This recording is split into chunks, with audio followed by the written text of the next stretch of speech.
En agosto del año pasado, una mujer de 39 años y 4 hijos a cargo fue condenada a 4 años de cárcel porque había intentado ingresar 56 gramos de marihuana al Comcar para su pareja. La justicia le aplicó las nuevas penas previstas en la Ley de Urgente Consideración para quienes entran drogas a las cárceles. Un delito que suele ser cometido por mujeres que llevan sustancias a su cónyuge, a un hijo preso o a un desconocido a cambio de dinero. Antes de la LUC, si una persona primaria cometía ese delito, solía recibir una pena de libertad bajo vigilancia. Y si tenía antecedentes, 20 meses de cárcel. Con la LUC, hoy debe imponerse entre 4 años y 15 años de cárcel, sin posibilidad de que los operadores gradúen el castigo según la gravedad y las circunstancias del caso. Además, esa pena de cárcel no puede redimirse con trabajo o estudio. El caso terminó siendo paradigmático del impacto que está teniendo en las mujeres el aumento de las penas por delitos de microtráfico de drogas. Para intentar reducir los daños de ese proceso penal, la Oficina del Comisionado Parlamentario para las Cárceles, a cargo de Juan Miguel Petit, la Clínica de Litigio Estratégico de la Facultad de Derecho de la Universidad de la República y la ONG Gurises Unidos presentaron un recurso denominado Amicus Curiae, una herramienta que permite a terceros intervenir en un juicio. En el recurso, los patrocinantes resaltaron el impacto que implica privar de libertad a las mujeres que tienen hijos a cargo. Ayer, la jueza de ejecución Verónica Molina aceptó los argumentos de la defensa y determinó que la joven, llamada Donna Fleitas, puede cumplir su pena en prisión domiciliaria. Los promotores de la iniciativa resaltaron que la decisión de la doctora Molina fue inédita. Hoy ha sido un día histórico. Donna Summer Fleitas podrá continuar con la prisión domiciliaria al cuidado de sus 4 hijos que son atendidos por Gurises Unidos. Ha sido un proceso jurídico extenso, con una sentencia inédita por la utilización del recurso de Amicus Curiae y por la consideración de terceros en una sentencia judicial, señalaron justamente quienes estuvieron detrás de ese recurso. Ellos ayer prefirieron guardar reserva. Cuando les planteamos la posibilidad de una entrevista, declinaron esa idea. Quieren disminuir la exposición mediática del caso. Por eso recurrimos, porque estamos ante un fallo interesante, a un experto en esta materia. Vamos a conversar con el doctor Martín Fernández, abogado penalista, docente de Derecho Penal en la Universidad de la República, abogado en YELSUR, el Instituto de Estudios Legales y Sociales del Uruguay. Doctor Fernández, buen día, gracias por acompañarnos. ¿Qué tal? Buen día, un gusto participar en el programa. ¿De qué manera ha seguido usted este caso? Bueno, para quienes trabajamos en el área de política de drogas y le damos seguimiento a estos temas, es un caso paradigmático porque, bueno, involucra temas de derecho penal, de derecho procesal penal, de la cuestión de la gestión penitenciaria, tema de derechos humanos claramente, y bueno, como usted señalaba, en la utilización de la amicus curiae, o sea que hay un amplio abanico de cuestiones que son muy interesantes para conversar en este caso, y sobre todo tener en cuenta que se ha dado la posibilidad de, como usted también mencionaba, esta cuestión de reducción de daños del impacto de la privación de libertad para todas las partes participantes, digamos, para la mujer, para sus hijos, etcétera. O sea, es un caso que realmente pone en tela de juicio el rigor punitivo con que se ha aumentado la pena para este tipo de casos. Sí, por un lado está ese recurso que se utilizó. Usted lo decía, lo pronunciaba de la manera correcta. ¿Cómo hay que decirle? Bueno, no, en materia de latinazgos creo que hay mucha libertad. Sí. Yo decía Amicus Curiae, ¿cómo le dicen ustedes los abogados? Bueno, en general se dice curia, así como Bien. no se extiende hasta la E, digamos, pero no, tampoco soy para nada un experto, ni me gusta usar latinazgo, pero es como se llama la figura, y en realidad lo que significa, creo que la traducción clara es amigo del tribunal, es decir, una persona que no tiene interés en el caso concreto, pero sí por su experticia, por su trabajo, por su profundización en cierta temática, puede plantear, digamos, ciertas, o vamos al caso de los estándares internacionales, por ejemplo, en tratamiento de un tema, o cómo resuelve la justicia en otros países tal tema. Entonces se presenta como amigo del tribunal. Uh-huh. Esa es una novedad en este caso, o una pieza clave en la resolución que ha terminado teniendo. La otra es el acuerdo interinstitucional del que participan el Ministerio de Desarrollo Social y el INAU para que esta mujer pueda cumplir su sentencia bajo el régimen de prisión domiciliaria. El MIDES se compromete a proveer una solución habitacional para ella y sus 4 hijos, mientras que el INAU, junto con Gurises Unidos, se comprometen a dar el acompañamiento necesario para que los menores asistan a la escuela y desarrollen sus actividades, ¿no? Sí, me interesa destacar varias cosas en esto, que es que esto demuestra claramente de que la gestión de la cárcel no es únicamente un problema del Ministerio del Interior y del INR, es decir, todos los ámbitos sociales y todos los ámbitos del Estado tienen que estar comprometidos con mejorar la situación carcelaria. Me parece que eso es una primera cuestión a destacar. Y otra cuestión es el notable trabajo de la defensa pública y quiero destacarlo especialmente. Ayer estábamos en un taller justamente organizado por la Asociación de Defensores Públicos del Uruguay sobre el tema de la defensa y cannabis. Y bueno, destacaba justamente esto, qué importante que la defensa pública haya seguido este tema con el tesón que lo siguió, porque lo siguió desde la primera instancia, apeló la resolución y luego en la etapa de la ejecución de la pena, que es una etapa muchas veces olvidada en el proceso penal, se comprometió, se juntó con otros actores y logró que esta persona pueda tener su privación de libertad, digamos, en la prisión domiciliaria. Entonces, desde todo punto de vista, no solo de la defensa pública, sino de cómo se reunieron varios actores para presentar este recurso, se genera como decía alguna defensora en su red social de Twitter, algún leading case, ¿no? Esto es posible tratarlo de esta manera. Un leading case, ¿no? Un caso que abre camino, así lo podríamos traducir, ¿no? Exactamente, sí. Este instituto, este recurso, detengámonos en él, ¿no? El de Amicus Curia, no tiene muchos antecedentes en cuanto a que fuera aceptado, ¿no? Bueno, de hecho, en la presentación del Amicus se menciona algún antecedente con relación a la jurisprudencia local y antecedentes a nivel internacional. A nivel internacional hay mucho más ejercicio, incluso se utiliza, en nuestro caso, y el sur, digamos, participó recientemente en un caso del pasado reciente y que obtuvo la condena en el caso Majdanek, y hay instituciones extranjeras, por ejemplo, universidades de Colombia, de otros países, que se presentaron como amigas de la Corte Interamericana, expresando su parecer sobre determinados temas, por ejemplo, la cuestión de género. Entonces, hay mucho ejercicio a nivel internacional de realizar este tipo de presentaciones, y a su vez, bueno, a nivel nacional hay algún antecedente y se transforma en un caso muy, muy importante. Aclaremos, no está previsto en la ley, ¿no? No está previsto en la ley, sino en la jurisprudencia. No es algo que esté previsto expresamente, pero no es algo que esté prohibido. Entonces, pero no hay nada que obligue a los jueces a aceptarlo.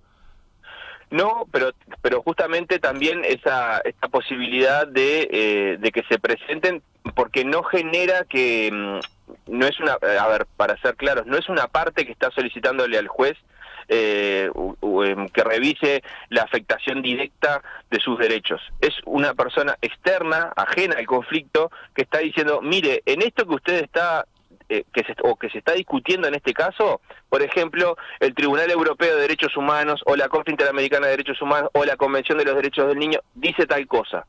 Y nada más, pero no le pide que no está afectándole su derecho, digamos. Entonces no hay una revisión de un fallo. Es una presentación externa que intenta colaborar con la resolución del mismo. Y en este caso, básicamente, lo que esa intervención externa procura es que se tenga en cuenta a los niños, ¿no? A los menores hijos de esta mujer. Es allí que coloca el foco. Veo ahí en el texto: es imprescindible considerar la situación de los niños, niñas y adolescentes antes de disponer que sus adultos referentes sean privados de libertad. En otro momento del texto dice: la familia es la unidad fundamental de la sociedad y del entorno natural para el crecimiento y el bienestar de sus miembros, en particular de los niños. El derecho del niño a la vida familiar está protegido por la Convención Americana sobre Derechos Humanos. Sí, exactamente. El amicus cita toda esta, jurisprudencia, opiniones consultivas, en favor de esto que claramente es la materialización de lo que se denomina el interés superior del niño, ¿no? Que está consagrado en la Convención de los Derechos del Niño, ratificada por Uruguay, por supuesto. Pero todo esto, el derecho a vivir en familia, el derecho a no ser separado de sus padres, etcétera, es lo que ha primado en este enfoque de la presentación del amicus, ¿no? Acá, en este caso, como... No, lo marco porque no, si entiendo bien, no pone el acento en la mujer, ¿no? En el hecho de que le corresponda una condena de 4 años de prisión. Sí, en cambio, se toma en cuenta el contexto más amplio, el de los niños que ella tiene a cargo, ¿no? Porque hay una afectación, claro, directa a partir de la privación de la libertad en establecimientos, hay una afectación directa a los niños. Entonces, la idea de este amicus que se presenta es, o que presentaron las organizaciones que usted relataba al principio, es que, reduzcamos el daño que se genera a través de la privación de libertad y esta persona pueda tener un régimen de privación de libertad que sea compatible con el cuidado de su familia y que sus hijos puedan seguir creciendo junto a ellos. Según las consultas que realizaba la producción de En Perspectiva ayer, otro aspecto novedoso o interesante del fallo de la jueza en las últimas horas es que tiene en cuenta el artículo 228, numeral 1 del nuevo Código del Proceso Penal, algo que no es frecuente. ¿Qué es lo que dice el artículo 228? Para decidir acerca de la imposición o, en su caso, la sustitución o la cesación de la prisión preventiva, el juez le asignará especial relevancia a los siguientes elementos de juicio. Y uno de ellos, dice el A, necesidad de atender circunstancias familiares o especiales del imputado que hicieran evidentemente perjudicial su internación inmediata en prisión. ¿Qué dice usted sobre este aspecto? Sí, es la utilización de este artículo, o está materializado ese artículo en esta resolución del caso, pero, estas posibilidades no son nuevas, ¿no? Hay circunstancias especiales atendibles que determinaban la prisión domiciliaria, y esto lo sabemos ya desde antes del Código de Proceso Penal vigente, que existía la posibilidad de que, atendidas las circunstancias especiales del caso, la persona penada pudiera pasar su privación de libertad a dejarla de sufrir en un establecimiento y pasar a sufrirla en su domicilio, digamos. Esto ya existía de antes. Lo que hace el Código es, en esta nueva redacción, tener presente esta cuestión, pero no es algo que sea, sí es novedoso por su aplicación excepcional en este caso, pero no es algo que no existiera antes. Bien, y entonces, el otro aspecto importante también, el reconocimiento de la prisión domiciliaria como una forma de pena alternativa. ¿Qué dice en torno a esto? Que lamentablemente de un tiempo a esta parte, y no me centro en la ley de urgente consideración, sino que voy hacia atrás, en muchas ocasiones se han recortado el camino de las penas alternativas o de las maneras alternativas de sufrir la pena, digamos. Entonces, desde este punto de vista, me parece que se haga un esfuerzo para dictar un fallo que esté en favor, digamos, de la aplicación racional de las penas, y que estas penas no afecten a terceras personas que están involucradas y bajo el cuidado de la persona que resulta penada, me parece que es saludable que el Poder Judicial y las organizaciones involucradas y la defensa pública hayan luchado por establecerle un parámetro de racionalidad a este caso que a todas luces carecía de ella, ¿no? Entonces lo alternativo acá me parece que es muy importante y nos tiene que dar el impulso para trabajar en políticas alternativas, y esto no es porque lo diga yo, por supuesto, sino porque lo vienen diciendo los comisionados. Bueno, los comisionados son Garcés y Petit, pero lo vienen diciendo desde hace mucho tiempo, y trabajar realmente en la alternativa al encierro tiene que redundar en una mejora de la seguridad pública. Uh-huh. Veamos ahora, ¿cómo es la prisión domiciliaria que se dispone? A ella, según lo que pude ver en el dispositivo de la magistrada, lo que sucede es que van a ser controladas y va a haber un control aleatorio por parte de la Oficina de Supervisión de la Libertad Asistida. Uh-huh. Y bueno, también a su vez, según entendí del fallo, se posibilita que estas instituciones estatales que usted mencionaba puedan participar en la cuestión de la escolarización, de las actividades de los hijos, etcétera. Uh-huh. ¿En qué situación se encontraba hasta ahora Donna Summer Fleitas? ¿Ya estaba con sus hijos en una vivienda, en un alojamiento provisto por el Mides? Según entiendo el caso, porque como mencionamos, usted mencionó al principio, yo no soy el defensor del tema, pero sí he seguido por la cuestión de canábica y la reforma de política criminal. Tengo entendido que ella estaba su ingreso a la cárcel había quedado en suspenso, ¿sí? Luego de que se confirmara su condena, y es a partir de ahí que la defensoría, la defensa de ejecución, organiza, digamos, toda esta presentación con de la amicus curia, con el comisionado, con Juicios Unidos, con la clínica, etcétera. Uh-huh. A ver, una pregunta siguiente, que incluso llega de parte de algunos oyentes. Obviamente, lo que acaba de fallar la justicia, esto es mejor a la opción de la cárcel, ¿no? Es mejor que estén en una casa con sus hijos a cargo, que desde el punto de vista del funcionamiento de la familia no haya una alteración severa. Ahora, en el esquema de prisión domiciliaria, ¿cómo hace esta mujer para trabajar? ¿Cómo hace para obtener ingresos? Bueno, eso, el régimen de ejecución de la pena va variando en función del cumplimiento, en función de determinado acceso a posibilidades que se puede tener. Habrá que ver cómo maneja, yo no quiero excederme en esto, cómo maneja la defensa pública las posibilidades de trabajo de su defendida, y cómo los argumenta y cómo hará sus respectivas solicitudes. Hay que tener en cuenta que también el régimen de salidas transitorias, etcétera, se ha visto recrudecido en la ley de urgente consideración con relación a estos temas, pero bueno, ahí yo no me puedo exceder pensando en cómo debería actuar la defensa de este caso particular. Teniendo en cuenta su conocimiento de la materia, doctor Fernández, ¿ha habido otros casos similares al de Donna Summer Fleitas desde que se aprobó la LUC con esta disposición en particular? Bueno, sí, le diré que hay varios, y uno incluso peor, porque es una joven de 20 y pocos años, se dio en el interior, en Fraiventos, si no me equivoco, y estamos hablando de 20 gramos de cannabis. Esto, como decía hoy, nos enfrenta a muchos problemas desde el punto de vista penal, desde el punto de vista procesal penal, pero esta muchacha también sufrió privación de libertad. Habrá que ver ahora cómo, yo desconozco si ahora en este momento ella está privada de libertad, pero sí fue condenada por esto y estuvo privada de libertad. ¿También estamos hablando de una mujer con hijos a cargo?